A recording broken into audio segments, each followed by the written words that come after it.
श्रीमान आचार्य देवव्रत जी, यहां के लोकप्रिय मुख्यमंत्री देवेंद्र फडणवीस जी, केंद्रीय मंत्रिमंडल के मेरे सहयोगी रामदास आठवले जी, के.आर. नायडू जी, मुरलीधर मोहोल जी, महाराष्ट्र सरकार के उप मुख्यमंत्री एकनाथ शिंदे जी, अजीत पवार जी, अन्य मंत्रीगण, भारत में जापान के राजदूत केइची ओनो जी, अन्य महानुभाव, भाई और बहनों, विजयादशमी झाली, कोजागरी पौर्णिमा झाली आणि आता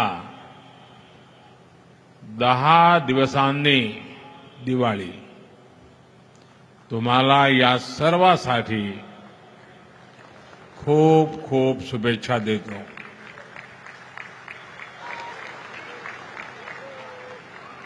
साथियों,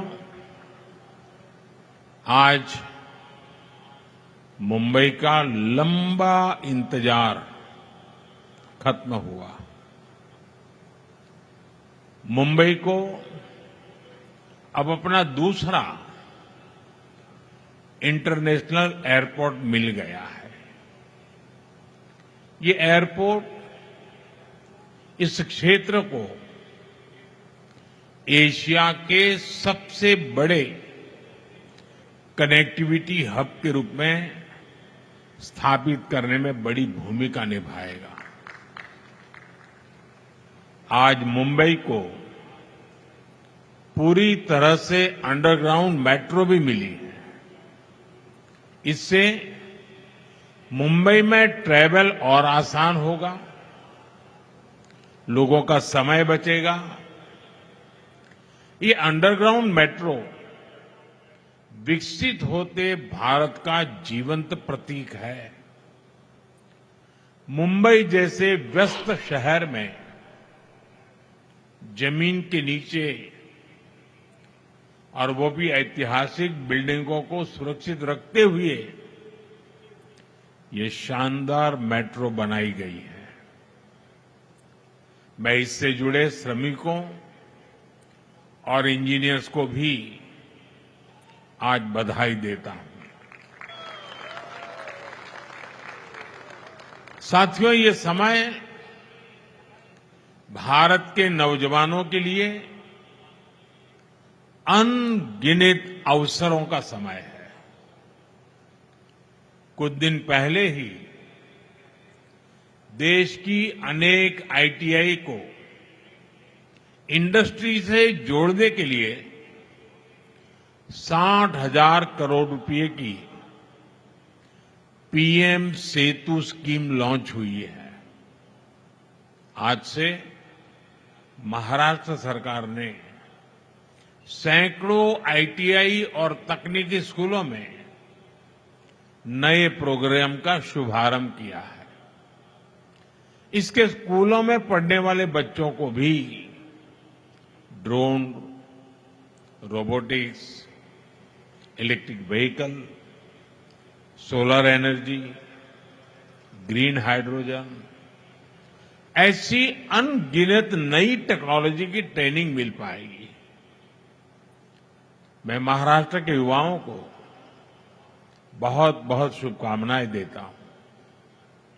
साथियों, आज इस बड़े अवसर पर मैं महाराष्ट्र के सपूत लोकनेता दीबा पाटिल जी को भी याद कर रहा हूं. उन्होंने समाज के लिए, किसानों के लिए जिस सेवा भाव से काम किया, वो हम सभी के लिए प्रेरणा है. उनका जीवन समाज जीवन में काम करने वालों को हमेशा प्रेरित करता रहेगा. साथियों, आज पूरा देश विकसित भारत के संकल्प की सिद्धि में जुटा है।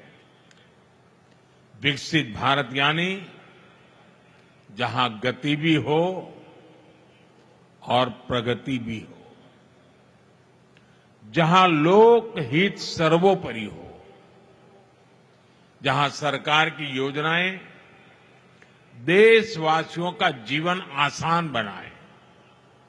अगर आप बीते 11 वर्षों की यात्रा पर नजर डालें तो भारत के कोने कोने में इसी भावना से तेज गति से काम हो रहा है। जब Vande Bharat semi high speed ट्रेनें पटरियां पर दौड़ती है, जब बुलेट ट्रेन का काम रफ्तार पकड़ता है, जब चौड़े हाईवे और एक्सप्रेसवे नए शहरों को जोड़ते हैं, जब पहाड़ों को चीरकर लंबी टनल्स बनती है, जब लंबे और ऊंचे सी ब्रिज समंदर के दो किनारों को जोड़ते हैं, तब भारत की गति भी दिखाई देती है और भारत की प्रगति भी दिखाई देती है।